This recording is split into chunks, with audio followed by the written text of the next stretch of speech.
안녕하세요. 미국주식론 대학의 미준입니다. 6월 6일 오늘의 미국주식 뉴스를 시작합니다. 오늘도 변함없이 미국 주식 투자의 정석을 지키고 있는 미준에 오신 것을 환영합니다. 제가 어제 방송 그리고 그저께 방송 이틀 연속으로요.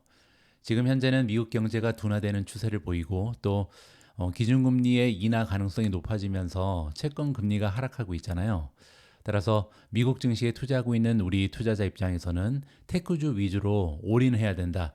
이러한 메시지를 계속해서 전달해 드리고 있는데요. 어제 미국에서 테크주의 대장주라고 할 수 있는 엔비디아의 굉장히 커다란 뉴스가 발견됐습니다.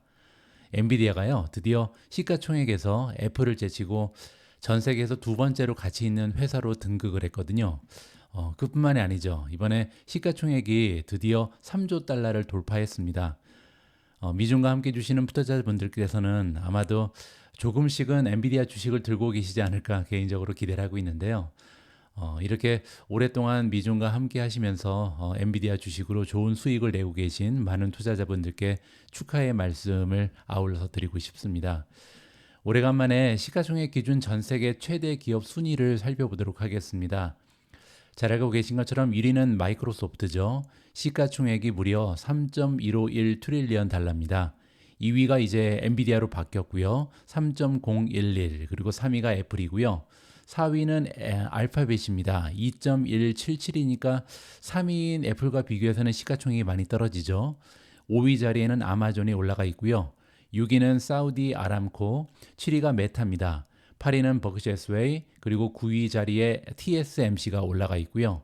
10위는 일라이릴리, 11위가 브로드컴, 12위가 노보 놀디스크, 그리고 13위가 JP모간이고요. 14위 비자, 그리고 마지막 15위에 테슬라가 지금 올라가 있습니다.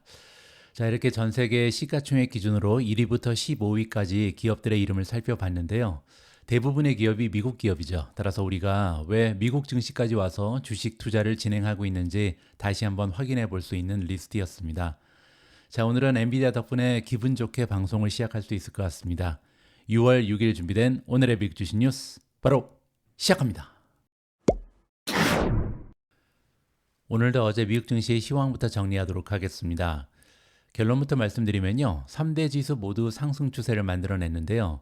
S&P 500 맵을 보시면 확인해 보실 수 있는 것처럼 어제 역시도 상승 추세를 주도했던 것은 대형 테크 기업들이라는 것을 쉽게 파악할 수가 있죠. 마이크로소프트가 1.91%, 애플이 0.78, 구글이 1.11, 메타가 3.79%나 올라갔고요. 어제 주인공은 당연히 엔비디아죠. 5.16% 올라가면서 시장의 상승세를 주도했다. 이렇게 보시면 됩니다. 어제도 떨어진 종목은 꽤 많이 발견이 되죠. 따라서 시장의 폭이 많이 형성되지는 못했습니다. 다시 한번 업데이트를 해드리면요. 어제 마감 기준으로 봤을 때 현재 S&P 500을 기르는 500대 기업 중에 48.11%만 단기적인 추세가 좋습니다. 따라서 반 이상은 하락 추세에 있다 이렇게 보시면 되고요. 따라서 지금 현재 미국 증시에 참여하고 있는 투자자 입장에서는요. 종목 선택이 너무나 중요한 시점입니다. 특히 제가 말씀드린 것처럼 금리 하락 시기에 지금 돌입을 했기 때문에 테크주 위주로 구성하는 것이 굉장히 중요하다 개인적으로 판단을 하고 있고요. 3대 지수의 움직임을 다시 한번 보시죠. 다우존스가 0.25% 올라가는 데 그쳤고요. S&P 500은 1.18% 상승했습니다. 마지막으로 나스닥을 보시면요. 하루 동안 주가가 무려 1.96% 올라가면서 테크주들이 미국 증시를 지배했다 이렇게 보시면 되겠죠. 자, 다음에는 어제 상승 추세를 주도했던 성장주의 이름을 보도록 하겠습니다. 어제 댓글을 통해서 이 미국 증시 시황을 설명할 때 모든 기업의 수익률을 읽을 필요는 없다. 이러한 피드백을 많이 주셨거든요.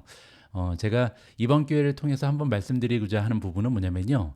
제가 개별 종목의 수익률을 계속 읽어나가는 이유는 좀 감을 잡기 위해서입니다. 최근에 어떤 종목들이 계속 모멘텀이 뛰어난지, 어떤 종목들이 모멘텀이 떨어지면서 비중을 줄여야 되는지 이러한 부분을 파악하기 위해서는요. 매일매일 수익률을 읽을 필요가 있거든요. 물론 이제 여러분들께서 스스로 읽으실 만한 그런 기반이 있기 때문에 앞으로는 상위 한 5개 종목만 읽어보도록 하겠습니다. 어제 수익률이 가장 도드라졌던 주식은 ACLS입니다. 엑셀리스 테크놀로지인데요. 이 주식은 사실 미준 멤버분들께서는 알고 계신 것처럼 제가 투자를 진행하고 있는 기업인데요.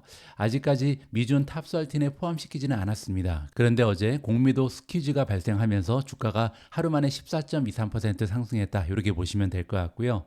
퍼시픽 바이오는 플러스 13.3%로 두 번째로 좋았습니다.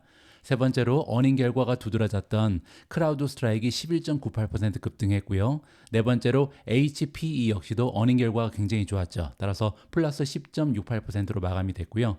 그 밖에도 레딧이 플러스 10.2, 나비타스 10.12% 올라가면서 가장 추세가 도드라졌습니다. 자, 다음은 주가가 많이 떨어진 종목들을 보면요. 플러그 파워가 6.52% 하락하면서 가장 좋지 않았고요. 아사나가 마이너스 2.65, APTB, 앱티브가 마이너스 2.63, 에디타스 마이너스 2.61, 루시드 마이너스 2.11, 스노플레이크가 1.98% 떨어지면서 가장 좋지 않았습니다. 마지막으로 미준 탑13의 성적을 보시면요. 어제는 간만에 13종목 모두 플러스로 마감이 됐습니다. TSMC가 플러스 6.85%로 가장 좋았는데요. TSMC의 주가 흐름이 이렇게 좋았던 이유는 ASML발 뉴스 때문입니다. 올해 최신 노관 장비를 TSMC에 출할 예정이다라는 소식이 전달됐거든요. 따라서 ASML 주가도 그렇고 TSMC의 주가도 이러한 뉴스 때문에 급등했다. 이렇게 보시면 되겠죠. 두 번째로 마이크론 테크놀로지가 플러스 5.58%로 두 번째로 좋았고요. 벌팁 홀딩스 플러스 5.42, 엔비디아 플러스 5.16, SMCI 플러스 4.01, 팔란티어 플러스 3.89, 퍼스솔라 플러스 2.59, 우버 플러스 1.97, 마이크로소프트 플러스 1.91, 인피니언 플러스 1.85, 아마존 플러스 1.08, 테슬라 플러스 0.13, 비트코인은 7만 달러를 넘는 수준을 계속 유지하고 있습니다. 어제 방송에서 말씀드린 것처럼 지금 현재는요, 인공지능이라든지 청정에너지처럼 구조적인 성장을 하는 기업에 투자하는 것이 굉장히 중요하다는 메시지를 다시 한번 강조드리고 싶습니다. 방금 전에 제가 지금 현재 투자자들은요, 인공지능처럼 구조적인 성장을 할 수 있는 키워드와 연관이 있는 기업들을 찾아 투자하는 것이 중요하다, 이런 말씀을 드렸는데요. 이번 기사에서 그 이유를 다시 한번 점검해 볼 수가 있을 것 같습니다. 어제 2년 만기 국채금리가요, 노동시장 냉각 조짐 속에 4년 만에 최장 기간 하락세를 지속했다라는 소식입니다. 어제 나스닥 기준으로 거의 2% 가까이 증시가 급등을 했잖아요. 그 이유는 계속해서 국채금리가 떨어지고 있기 때문입니다. 자, 이 메커니즘을 다시 한번 설명을 드리면요. 국채가 뭔지 잠깐 생각을 해보죠. 국채라는 것은요, 미국 정부에 우리 투자자들이 돈을 꿔주는 거잖아요. 자, 그러면 국채의 금리가 올라간다는 얘기는요, 국채가 인기가 없다는 거죠. 그러니까 돈을 꿔주고 싶은 사람이 별로 없으면 금리를 올려야 될 거 아니에요. 이자율을 올려야 사람들이 돈을 꿔주죠. 자, 그런데 국채 금리가 지금 떨어지고 있잖아요. 국채 금리가 떨어진다는 것은 국채를 살고 싶은 사람이 많다는 거죠. 그러니까 미국 경제에 돈을 꿔주고 싶은 사람이 많이 늘어났기 때문에, 즉 국채의 가격이 올라갔기 때문에 금리가 떨어지는 겁니다. 자, 이렇게 국채의 인기가 올라가는 이유는 뭐냐면요, 경제가 둔화되고 있기 때문입니다. 경제가 둔화된다는 것은요, 위험성이 올라가는 거죠. 따라서 웬만한 기업에 투자했을 때 조금 리스크가 올라간다. 따라서 안전한 자산에 투자하는 것이 인기가 올라간다고 보시면 됩니다. 미국 정부는 무너질 가능성이 굉장히 적잖아요. 따라서 미국 정부한테 돈을 꿔주면 나의 자본이 안전하기 때문에 국채의 인기가 올라간다. 국채 인기가 올라가다면 국채의 금리는 떨어지게 된다. 이렇게 이해하시면 됩니다. 자, 이렇게 국채 금리가 떨어지는 이유는요, 여기 나와 있는 것처럼 노동시장이 냉각되는 조짐이 보이기 때문입니다. 그 얘기는 노동시장이 죽는다는 것은 지금 리세션의 확률이 올라간다, 즉 경기가 둔화되고 있다, 이렇게 해석이 가능한 거죠. 자세한 내용을 한번 보시죠. 수요일에 국채 수익률, 즉 금리는 인플레이션이 완화되기 시작하고 글로벌 금리 인하가 임박할 수 있다는 가능성에 트레이더들이 집중을 하면서 하락세로 마감됐다, 이렇게 나와 있습니다. 변동 내용을 살펴보시면요, 일단 2년 만기 국채 수익률은요 4.2 베이시스 포인트 하락했는데요, 지난 5회 연속으로 25.5 베이시스 포인트나 갑자기 하락한 겁니다.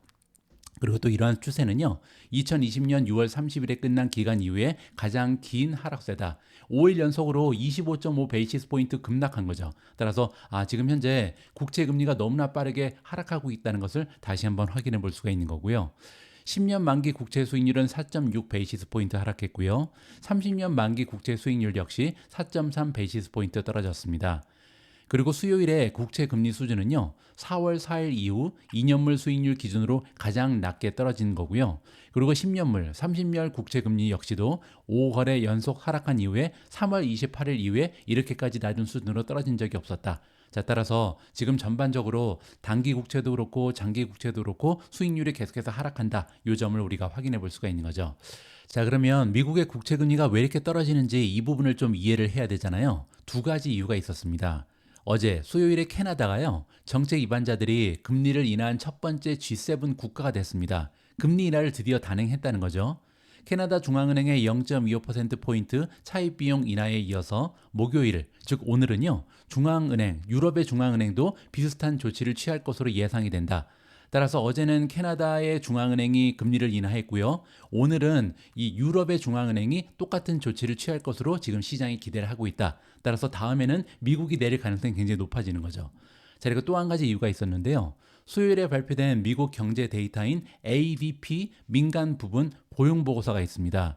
ADP는 뭐냐면요, 일단 정부 부분은 빼고 이 민간 부분의 고용 현황만 보는 고용 보고서 중에 하나다. 이렇게 보시면 됩니다. 금요일에 발표되는 것은 이제 정부에서 발표되는 공식적인 자료고요. ADP라는 것은 사적인 기업에서, 리서치 기업에서 발표하는 고용 보고서다. 이렇게 보시면 되죠. 자, 그런데 미국의 기업들은요, 5월 달에 15만 2천 개의 신규 일자리를 추가했습니다. 그 의미는요, 올해 들어서 가장 적은 증가폭을 기록한 거고요. 또한 월가의 설문조사에서 경제학자들이 예상했던 17만 5천 개의 일자리 증가보다 현저하게 낮은 수치가 발표가 된 거죠. 자, 따라서 지금 일자리가 생각보다 많이 늘지 않는다. 경기가 상당히 둔화되고 있다. 이러한 두 번째 이유가 포함이 된 겁니다. 자, 그런데 투자자들은요, 이러한 것을 골디락스의 결과로 받아들였다. 이 얘기는요, 너무 뜨겁지도 않고 너무 차갑지도 않다. 따라서 경기가 둔화되고 있는데 갑자기 쭉 떨어지면서 리세션으로 빠지는 것이 아니라요, 적장이 떨어지면서 인플레이션만 잡힐 것이다. 이렇게 긍정적으로 해석을 한다는 거죠. 자, 이렇게 투자자들이 긍정적인 시각을 유지할 수 있었던 결정적인 이유 하나가 있었는데요. 바로 어제 발표된 ISM의 5월달 서비스업 구매 관리자 지수였습니다. PMI라고 부르는 거죠. 엊그제 발표된 것은 제조업의 구매자 관리 지수였고요. 어제 발표된 것은 그보다 더 중요한 서비스업입니다. 서비스업이 제조업보다 더 중요한 이유는 뭐냐면요, 미국 경제의 거의 70%를 차지하는 것이 서비스업이거든요.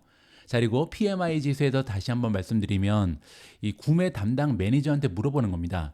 당신이 일하고 있는 회사의 비즈니스가 지난달에 비해서 좋은가, 아니면 지난달에 비해서 악화됐는가, 간단한 설문조사를 하는 거거든요. 그래서 50을 넘게 되면 지난달에 비해서 비즈니스가 좋아진다. 이렇게 지금 통계가 나오는 거고요. 만약에 50 이하로 떨어지면 지난달에 비해서 이 일하고 있는 기업의 비즈니스가 악화되고 있다. 이렇게 보시면 됩니다. 자, 그런데 어제 발표된 5월 달의 서비스업 구매자 관리 지수가요, 전달에는 49.4%였는데 이번에는 53.8%로 급등했습니다. 53.8%라는 것은 지난달, 즉 4월 달에 비해서 5월 달의 비즈니스가 훨씬 좋아졌다. 이렇게 지금 얘기를 하는 거잖아요. 따라서 경기 확장 조짐을 보였다라고 이해가 가능합니다. 자, 따라서 정리를 해보면요, 어제는 세 가지의 굉장히 긍정적인 뉴스가 동시다발적으로 전해지면서 미국 증시가 나스닥 위주로 급등 추세를 만들어낼 수 있었습니다. 첫 번째 긍정적인 소식은 바로 캐나다의 중앙은행이 0.25%포인트 금리를 인하했다. 이러한 소식이죠. 그리고 오늘 목요일 날은요, 유럽의 중앙은행도 비슷한 조치를 취할 가능성이 높다. 그렇게 되면요, 가까운 미래에 미국의 중앙은행, 즉 연준 역시도 금리를 인하할 것이다. 이러한 기대감이 올라갔습니다. 두 번째 긍정적인 뉴스는요, 바로 ADP, 즉 미국의 민간 부분 고용 보고서였죠. 자, 이 민간 부분의 고용 보고서에 따르면 시장이 기대했던 것보다 신규 일자리의 수가 굉장히 적었습니다. 따라서 미국 경제가 굉장히 둔화되는구나. 그리고 이러한 의미는요, 굉장히 좀 걱정스러운 부분도 있죠. 왜냐하면 리세션이 발생할 가능성이 높아지는 거잖아요. 자, 그런데 어제는 이러한 걱정을 좀 없애주는 굉장히 소중한 정보가 더불어서 발표가 된 거죠. 그게 바로 ISM에서 발표한 5월달 서비스 그 구매 관리자 지수 PMI인데요. PMI가 53.8이라는 굉장히 높은 수치가 발표가 되면서 지금 현재 일자리는 줄어들고 있지만, 즉 일자리의 증가 추세는 감소되고 있지만 걱정할 필요 없다. 아직 미국 경제는 탄탄하다. 적어도 서비스업이 버티고 있다. 이러한 메시지를 시장에 안겨주면서 3대 지수 모두 급등 추세를 만들어냈습니다. 자, 이제 중요한 것은요, 내일이죠. 금요일날 발표되는 미국의 고용보고서입니다. 이 고용보고서 역시도 긍정적인 수치가 발표되면요, 한동안 미국 증시가 계속 달릴 수 있는 계기가 마련된다. 이렇게 보시면 될 것 같습니다. 오늘 두 번째로 준비된 기사는 앞의 기사의 연장선에 있습니다. 이번 여름에 채권이 빚을 발할 수 있다라는 내용인데요. 저는 개인적으로 이제부터는 채권 투자에 좀 관심을 가질 필요가 있다라고 생각을 합니다. 이 방송을 함께 해주시는 분들 중에서는 채권 투자를 너무 빨리 시작해서 조금 손해를 보신 분들이 계실 텐데요. 제가 볼 때는 지금부터는 조금 안전한 투자처가 되지 않을까 개인적으로 판단합니다. 어떤 내용인지 한번 살펴보시죠. 주식 투자자들은 올해 연방준비제도 이사회가 실제로 금리를 몇 차례나 인하할지 조금은 불안해하는 가운데 채권 시장은요, 이미 조만간 금리 인하에 베팅을 하고 있다. 따라서 채권은 이미 달리기 시작했다. 이렇게 얘기하는 거죠. 미국의 10년 만기 국채 수익률은요, 2024년 4월 말에는 4.7%를 넘었었는데요. 이러한 최고치에서 이제는 4.32까지 하락한 상황입니다. 그리고 여러분들 알고 계신 것처럼 채권 가격과 수익률은 반대 방향으로 움직이잖아요. 따라서 4.7에서 4.32로 지금 수익률이 떨어지면서 금리가 떨어지면서 채권의 가격은 올라갔다. 이렇게 보시면 됩니다. 미국 국채의 벤치마크라고 할 수 있는 iShares Core US Aggregate Bonds AGG라는 ETF가 있는데요. 이 ETF의 가격은 5월 초 이후에 3% 상승했다라고 나와 있습니다. 금리가 계속해서 떨어졌기 때문이죠. 인플레이션 압력이 안정화되면 연준이 조만간 금리 인하를 시작할 것이라는 희망이 있습니다. 연준은 연간 인플레이션 목표치가 2%라고 계속 얘기를 하고 있습니다. 하지만 연준이 선호하는 인플레이션 지표인 근원 개인 소비 지출 물가지수 코어 PCE가 연간 2% 수준에 도달할 때까지 인하를 기다릴 것이라고 생각하는 사람은 거의 없다라고 나와 있죠. 특히 어제는 캐나다의 중앙은행 그리고 오늘은 유럽의 중앙은행이 금리를 인하하게 되면요, 아무래도 미국의 연준에서도 금리를 조만간 인하할 가능성이 점점 더 높아지지 않을까 이렇게 기대가 가능한 거죠. 올해 들어서 지난달까지 채권은요, 여전히 주식시장에 비해서 크게 뒤처지고 있다라고 나와 있는데요. 아까 말씀드렸던 AGG라는 ETF는 올해 들어서 현재까지 2% 하락을 했습니다. 마이너스 2%죠. 자, 한편 S&P 500은요, 최근에 몇 주 동안 변동성이 높아졌음에도 불구하고 올해 초부터 지금까지 10% 이상 상승한 상황입니다. 하지만 주식 투자자들은요, 첫 번째 금리 인하가 언제 이루어질지 불안해하고 있다. 왜냐면요, 9월달 아니면 12월달 아니면 2025년 이렇게 시기가 바뀌게 되면 주식시장은 조금 흔들릴 가능성이 높거든요. 하지만 채권 투자자들은 훨씬 더 낙관적이다. 그 이유는 뭐냐면요, 적어도 연준의 다음 조치가 금리 인하가 될 것이라고 확신하고 있다. 따라서 정확한 시기라든지 규모를 결정할 수 있는 사소한 부분에는 신경을 쓰고 있지 않다. 이 얘기는 뭐냐면요, 채권 투자에 있어서는 중요한 것은 방향성이란 얘기입니다. 적어도 연준에서 금리를 인상하지 않는다면, 따라서 지금 금리가 유지되거나 그리고 장기적으로 봤을 때 금리가 떨어질 수만 있다면요, 채권의 가격은 계속 올라갈 수밖에 없다. 이렇게 지금 얘기를 하는 거죠.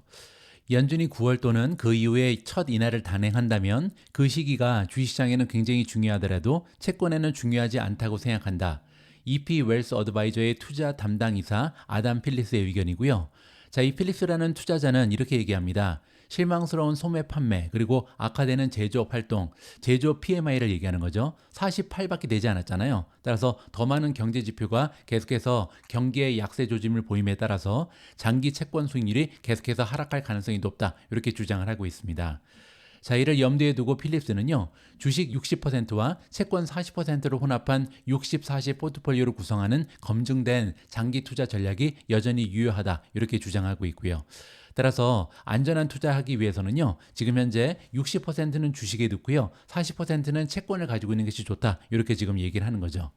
투자자는 채권 수학 101도 기억해야 된다. 채권 투자할 때 가장 중요한 기본이 있다는 거죠. 그게 뭐냐면요, 채권의 금리가 낮아지면 배당 수익 목적으로만 채권을 구매하는 사람들의 매력이 떨어질 수 있다라고 나와 있습니다. 당연하죠. 왜냐하면 금리라는 것은 이자율을 얘기하는 거잖아요. 우리가 채권을 사는 이유는 이자를 받기 위해서죠. 이걸 이제 금리라고 부르잖아요. 자, 그런데 만약에 금리가 계속해서 떨어지게 되면 아무래도 채권이 안겨주는 이자율이 떨어지기 때문에 이 채권에 대한 인기가 시들할 수 있다. 이렇게 얘기하는 거죠. 자, 하지만 한 가지 우리가 기억해야 되는 부분이 있는데요. 수익률이 하락하기 시작하면 가격이 상승합니다. 따라서 내가 들고 있는 채권의 가격이 계속 올라간다는 얘기잖아요. 따라서 채권은 저금리 환경에서도 총수익을 원하는 투자자에게 다시 한번 매력적인 옵션이 될 수 있다. 이렇게 정리가 나와 있습니다. 자, 따라서 채권은요, 마침내 빚을 볼 수 있는 순간을 맞이하고 있다. 지금 현재 채권 투자가 모멘텀이 뛰어나다라고 마무리를 해주고 있습니다. 자, 실제로 지금 현재 채권에 투자하는 ETF의 모멘텀을 좀 확인하면 좋을 것 같습니다. 가장 대표적인 ETF는 TLT가 있죠. iShares 20 플러스 Year Treasury Bond ETF. 자, 이걸 보시면요. 지금 현재 26가지의 모멘텀 지표 중에 단 한 가지만 셀이 나오고요. 10가지는 중립, 그리고 15가지는 바이 의견을 주고 있습니다. 따라서 모멘텀이 굉장히 뛰어나졌다. 이렇게 볼 수가 있겠죠. 자, 다음에는 TLT를 능가하는 TMF입니다. TMF라는 것은요, 3배짜리 레버리지죠. 따라서 지금부터 채권의 금리가 계속 떨어질 것이다. 따라서 채권의 가격이 계속 올라갈 것이다. 이렇게 기대하는 사람들은요, 굉장히 좀 모험이긴 하지만 한번 투자해 볼 만한 가치가 있는 ETF입니다. 자, 3배짜리 TMF를 보시면요, 현재 26가지의 모멘텀 지표 중에 2가지는 매도고요, 10가지는 중립, 그리고 14가지는 매수 의견을 주고 있습니다. 따라서 TMF도 TLT와 마찬가지로 굉장히 좋은 모멘텀이 발휘되고 있다. 이렇게 정리가 가능합니다. 다음으로 준비된 기사는 미국 증시에 대한 전망입니다. 오늘 우리가 함께 살펴볼 미국 증시 전망은요, 에드 야덴이라는 굉장히 유명한 전문가의 의견이고요. 에드 야덴이는 물론 긍정론자이긴 합니다. 항상 좋은 얘기를 많이 하거든요. 하지만 그럼에도 불구하고 이번 기사의 제목에 나와 있는 것처럼 미국 증시가 아직도 강세장의 초반에 있다. 따라서 앞으로도 계속해서 쭉 달릴 수 있다는 긍정적인 주장을 하고 있거든요. 어떠한 논거가 있는지 그 주장을 자세히 살펴보면 좋을 것 같습니다. 야덴의 리서치에 따르면요, 미국 주식시장의 상승세는 S&P 500의 이익 상승 추세를 감안해 볼 때 아직까지 초기 단계에 불과하다. 이렇게 긍정적인 전망을 제시하고 있는데요.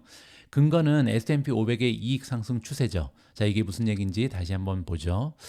야단이는 6월 4일자 메모에서 경기 침체기에는요, S&P 500의 포워드 어닝이 상승하는 폭이 현저하게 파괴된다라고 얘기했습니다.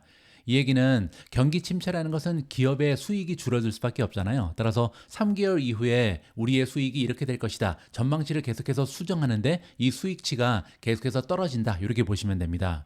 자, 아래 그래프가 하나 나와 있는데요. 이 그래프에서 보여주는 것은 뭐냐면 분홍색이 경기 침체기, 즉 베어마켓을 얘기합니다. 자, 미국 증시의 베어마켓이 찾아왔을 때는요, 항상 기업의 어닝 전망이 굉장히 급격하게 떨어지는 것을 살펴볼 수가 있죠. 자, 따라서 기업의 어닝에 대한 전망이 떨어지면서 밸류에이션도 한꺼번에 감소를 하고요. 그러면서 주식시장은 베어마켓을 맞이하게 된다. 이렇게 정리가 가능한 거죠. 자, 그런데 반대로요, 경기 회복기에는 급증하게 된다. 자, 그리고 지금이 바로 그런 시기다라고 얘기합니다. 아래 차트에서 3개월 선행 수익이 플러스를 기록한 S&P 500 기업의 비율을 강조했다.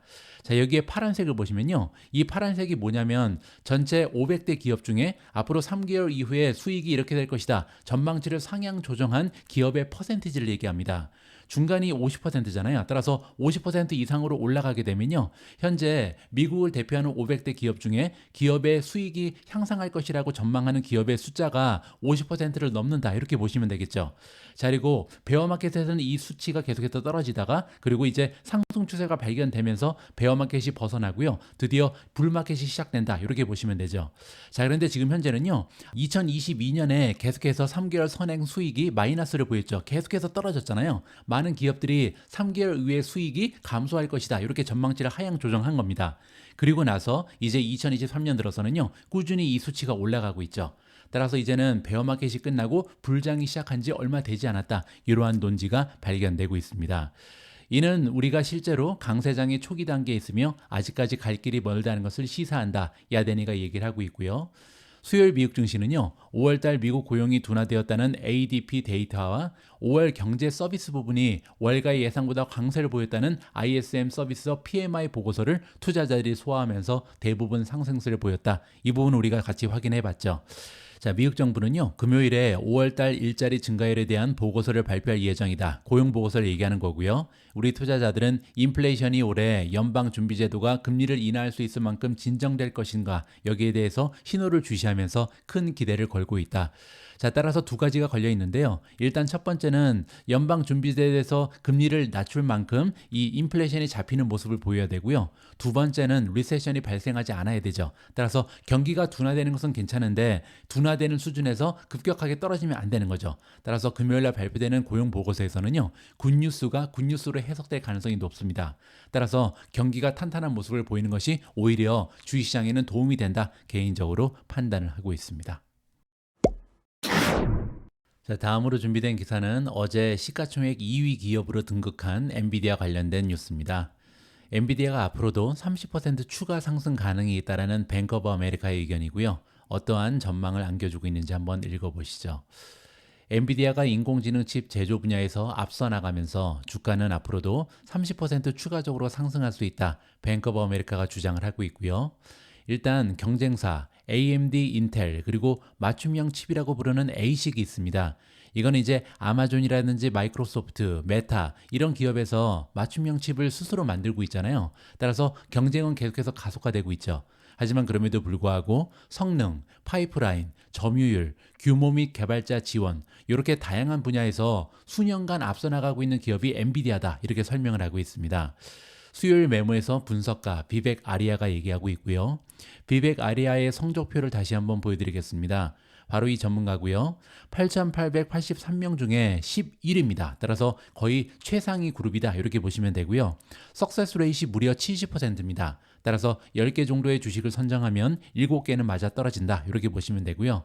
지난 1년간 수익률은 26.5%를 기록하고 있습니다. 자, 이렇게 유능한 전문가이기 때문에 지금 현재 어떤 기업을 좋게 보는지 한번 보시죠. 엔비디아 바이를 주고 있고요. AMD 역시 바이입니다. 하지만 크레도 테크놀로지, 암바렐라는 매도 의견을 주고 있고요. 마벨 테크놀로지 바이, 케이던스 디자인, 아날로그 디바이스, 시놉시스, 노바, KLA 모두 매수 의견을 획득하고 있다. 이렇게 보시면 됩니다. 자, 어쨌든 굉장히 유능한 전문가 비벡 아리아의 의견이기 때문에 조금 더 관심을 가지고 읽어보시죠. 엔비디아 주가는 3월 말 이후 이미 29%나 상승했습니다. 그리고 올해 들어서는요 135% 폭등을 했고요. 그뿐만이 아니죠. 2023년에는 주가가 3배 이상 상승하면서 239% 상승했고요. 따라서 2년 연속으로 엄청난 미친 성장률을 보여주는 것이 바로 엔비디아다 이렇게 보시면 되는데요. 하지만 그럼에도 불구하고 뱅크 오브 아메리카의 비벡 아리아는요. 화요일 종가 대비 29% 추가 상승을 의미하는 1,500달러의 목표 주가를 주고요. 투자 의견은 매수를 재확인했습니다. 자, 그리고 3조 달러 규모의 IT 산업이 AI 서비스를 제공하는 데 있어서 엔비디아가 가장 유리한 위치에 있기 때문이다. 이렇게 정리를 해주고 있고요. 이 애널리스트는 또한 엔비디아의 강력한 제품 파이프라인을 칭찬하고 있는데요. 파이프라인이라는 것은 미래 비즈니스, 미래 상품을 얘기하는 겁니다. 자, 지금 현재는 블랙웰이 곧 출시될 예정이 있죠. 자, 그런데 블랙웰이 아직 출시되지도 않았는데 그 다음 버전인 루빈까지도 소개를 했잖아요. 따라서 계속해서 줄 서 있는 파이프라인이 있다. 이게 굉장히 긍정적이다. 이렇게 보시면 되고요. 자, 그 밖에도 견고한 수요, AI 구현 경쟁에서 볼 때 최신 블랙웰 그래픽 처리 장치, 그리고 그레이스 중앙 처리 장치에 대한 수요가 강력한 가시성을 가지고 있다. 따라서 미래 수요가 눈에 보인다는 거죠. 그것이 굉장히 긍정적이다. 이렇게 칭찬을 해주고 있습니다. 비벡 아리아는 또한 주가가 여전히 주가 수익 비율 PER 중간값인 33배 이하에서 거래가 되고 있다. 이렇게 지적을 했는데요. 자, 그리고 또한 엔비디아는 2022년 11월 AI 기반 챗GPT 챗봇이 출시됐을 때보다 오히려 낮은 밸류에이션에 거래가 되고 있다. 자, 따라서 엔비디아의 주가가 이렇게 2년 연속으로 폭등하는 이유는요. 사실 챗GPT로 시작된 인공지능 붐 때문이잖아요. 자, 그런데 문제는 뭐냐면 이 챗GPT가 등장한 게 2022년 11월입니다. 자, 그런데 그 당시보다 지금이 오히려 PER은 떨어져 있다는 거죠. 자, 그리고 또 하나 주가 수익 성장률 PEG를 보시면 1.0 미만이다. 이렇게 지금 얘기하고 있죠. 자, 이 부분은 조금 확인해 볼 필요가 있는데요. 어제 주가가 5% 이상 급등하면서 수치가 조금 변화했습니다. 자, 일단 PE 레이쇼를 보시면요. 45.53까지 올라가 있는데요. 문제는 5년 평균을 보시면 62.53이죠. 따라서 과거 평균에 비해서 현저하게 저렴한 가격에 판매되고 있는 것이 엔비디아의 주가다. 이렇게 보시면 되고요. 자, 그리고 PEG를 보드로 보시면 1.0을 넘긴 했습니다. 하지만 5년 평균은 2.14잖아요. 따라서 PEG 역시도 과거 5년 평균에 비해서는 반토막이 나 있다. 밸류에이션이 굉장히 낮다. 이렇게 칭찬을 해줄 수가 있는 거죠. 자, 이러한 이유를 들어서 뱅크 오브 아메리카는요. 앞으로도 엔비디아가 30% 가까이 달릴 수 있다. 이러한 주장을 펼치고 있습니다. 오늘 마지막으로 준비된 기사는 오래간만에 비트코인 관련된 차트 이야기를 좀 해볼까 합니다.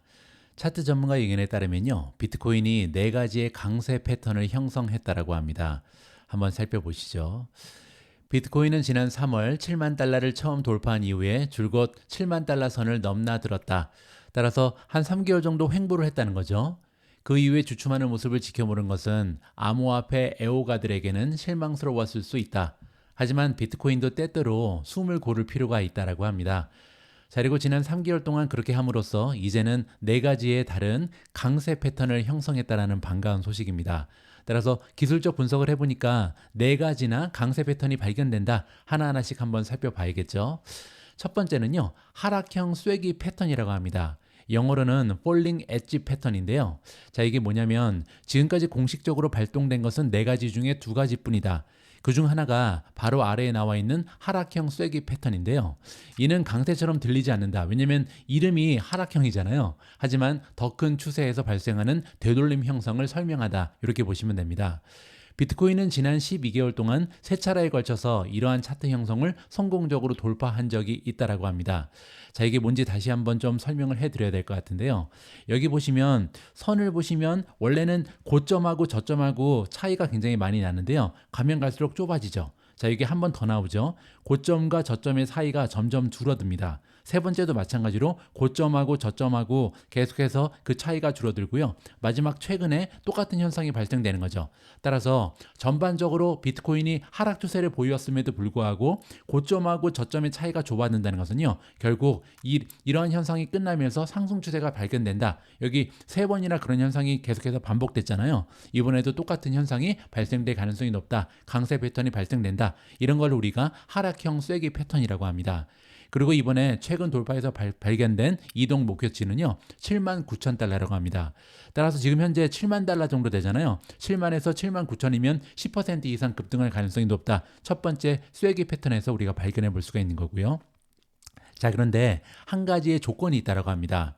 비트코인이 실제로 이 목표를 달성하기 위해서는요 핵심 요소가 있는데 바로 모멘텀이다. 따라서 하락형 쐐기 패턴이 발휘되기 위해서는요 모멘텀이 강화돼야 된다. 이렇게 얘기하고 있는데요.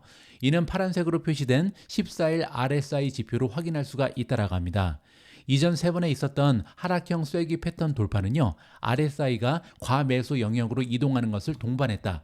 여러분들 잘 알고 계신 것처럼 RSI가 과매수라는 것은요 70을 넘어선다는 거죠. 자, 여기 한번 보시죠.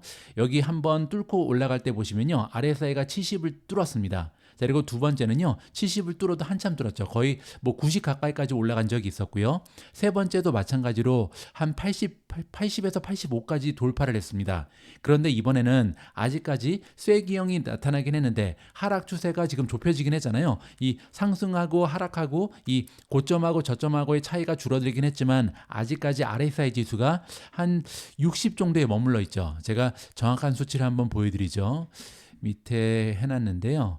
61.97입니다. 따라서 아직까지는 과매수 상태가 아니잖아요. 자, 그런데 이 차트 전문가 얘기하는 건 뭐냐면 만약에 이러한 하락형 쐐기 패턴이 본격화되기 위해서는 여기부터 이제 79,000까지 올라가기 위해서는요. RSI 지수가 70을 넘어야 된다. 지금 현재 71까지 가 있다. 이렇게 이해가 가능합니다.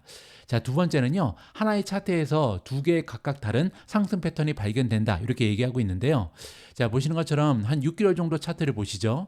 이 차트에는 두 번째 그리고 세 번째 상승 패턴이 나타난다고 합니다. 일단 녹색을 보시면요. 컵 앤 핸들입니다. 여러 번 걸쳐서 설명드린 것처럼 컵하고 핸들이 겹치게 되면 그 다음부터는 돌파하는 그런 경향이 있잖아요. 자, 그리고 두 번째는요. 역 헤드 앤 숄더 패턴입니다. 파란색으로 표시가 돼 있는데 원래 머리가 나오고 어깨가 있으면 그 다음부터 하락을 하고요. 이게 거꾸로 뒤집혀서 어깨가 위에 있고요. 밑에 머리가 있으면 그 다음에 상승 추세를 보일 가능성이 높다. 이렇게 기술적 분석을 할 수가 있습니다. 이 두 가지의 상승 패턴의 목표 주가는요. 일단 컵 앤 핸들 같은 경우는 78,000까지 가능하고요. 두 번째 역 헤드 앤 숄더 패턴은 86,400이 가능하다라고 합니다. 자, 따라서 앞으로 어떠한 변화가 있는지 한번 확인을 해 봐야겠죠. 자, 다음으로 장기 추세라고 하는데요. 2021년 초부터 지금까지 모든 가격 움직임을 좀 넓게 보면요. 그거 역시도 역 헤드 앤 숄더 패턴을 얻을 수 있다고 합니다. 여기 머리가 있고요. 그리고 여기 숄더가 2개가 발견이 되죠. 자, 가장 좋은 것은 뭐냐면요. 지난 3개월 동안 이러한 조정이 있었잖아요. 그러면서 올바른 숄더를 만들어냈다라고 합니다. 최근에 한 3개월 정도 횡보를 했는데 떨어졌다 올라갔잖아요. 그러면서 숄더가 만들어진 거죠. 자, 이러한 패턴이 현실화되기 위해서는 새로운 고점까지 설득력 있게 돌파를 해야 된다. 그 얘기는요. 앞에서 살펴봤던 3가지의 강세 추세가 실현화돼야 된다. 그래야만 이 장기 추세가 발휘가 될 수 있다. 이렇게 정리가 가능합니다. 자, 그리고 또한 마지막 반감기가 지난 지 아직 한 달밖에 되지 않았잖아요. 이 점도 고무적이죠. 왜냐하면 비트코인의 최고 상승 시기는요, 반감기 직전 12개월, 그리고 반감기 이후에 12개월 동안 이루어졌다고 합니다. 따라서 앞으로 한 10개월에서 11개월 정도 추가적으로 달릴 가능성이 높다, 이렇게 기대를 해볼 수가 있는 거죠. 지난 10년간의 패턴을 보면요, 비트코인의 패턴은 반복되는 경향이 있었다. 따라서 기술적인 분석이 굉장히 중요하다, 이렇게 얘기를 하는 거고요. S&P 500과의 강한 상관관계를 고려할 때 모든 투자자는 앞으로 움직임에 주목할 필요가 있다. 지금부터 비트코인이 달릴 가능성이 굉장히 높다. 자, 보시면 이동평균선도 다 뚫었습니다. 10일, 50일, 100일, 200일 모든 이평선이 다 뚫린 상태고요. 아까 보신 것처럼 RSI가 현재 61.97을 찍고 있는데요. 이게 70으로 올라가면서 계속해서 비트코인이 달릴 가능성이 있다. 이렇게 정리가 가능할 것 같습니다. 6월 6일 오늘의 미국 주식 뉴스는 여기까지입니다. 오늘 방송도 마지막까지 시청해주셔서 감사합니다. 오늘 방송이 여러분들 투자 활동에 작은아마 도움이 됐다면요, 여러분들 좀 귀찮으시더라도 소중한 댓글 부탁드리고요. 아직까지 미중 구독하지 않으신 분들 구독 버튼도 아울러서 꼭 부탁드립니다. 저는 내일도 여러분들 투자 활동에 도움될 수 있는 다양한 기사 취합해서 다시 인사드리겠습니다. 우리 모두가 미국 주식 투자로 은퇴하는 그날까지 다 함께 화이팅입니다. 행복한 하루 되세요. 감사합니다.